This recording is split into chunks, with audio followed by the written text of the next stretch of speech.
Hello, I'm Dr. Dipesh Navsaria, and I'm the director of the Early Childhood Health Consultation Project. We're a program that helps early childhood providers understand how to follow best practices for their children's health and well-being. Today I want to talk to you about a wonderful resource called Caring for Our Children. This is actually a national product that's a joint venture of the American Academy of Pediatrics and the American Public Health Association, written by folks who understand a lot about early childhood settings and children's health. It's one of the best resources out there. It's based on solid evidence, and it's extraordinarily reliable, and it's completely free to use for everyone. So let's turn to Caring for Our Children and talk through some elements that are really useful.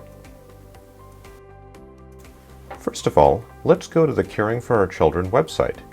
I find the easiest way to do it is actually to go to a web search engine like Google and type in CFOC. It's usually the first hit that comes up.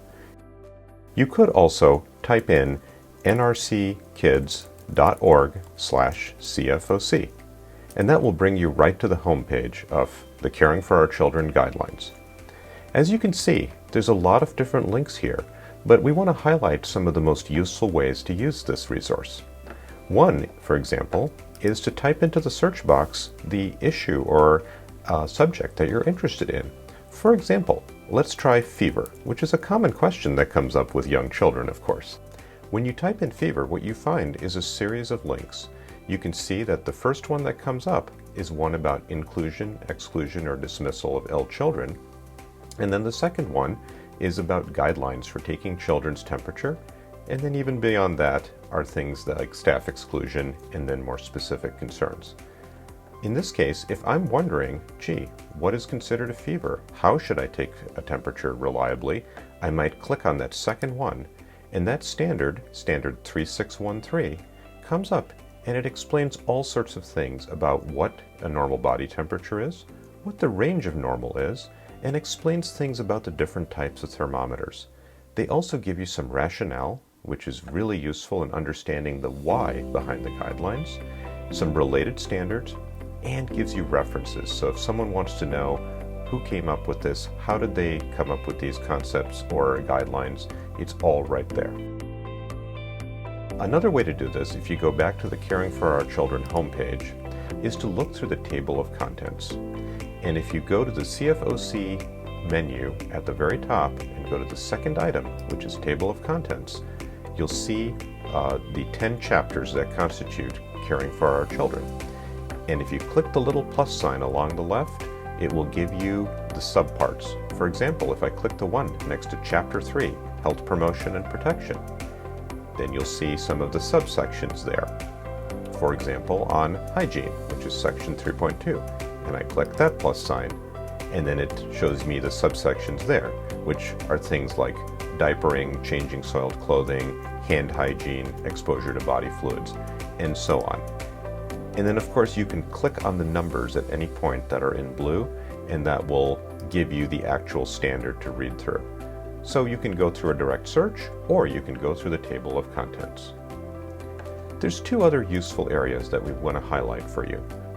One, if you go to the CFOC drop-down menu at the top and go down to the fourth item there, User Advice, it really highlights all sorts of ways to use Caring for Our Children, including recommended use by different individuals.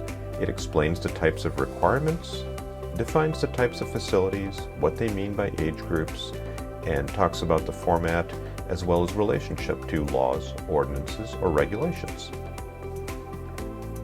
The other place that we want to highlight for you is if you go back to the home page and go to the CFOC menu again and go to the very last item, which is Special Collections.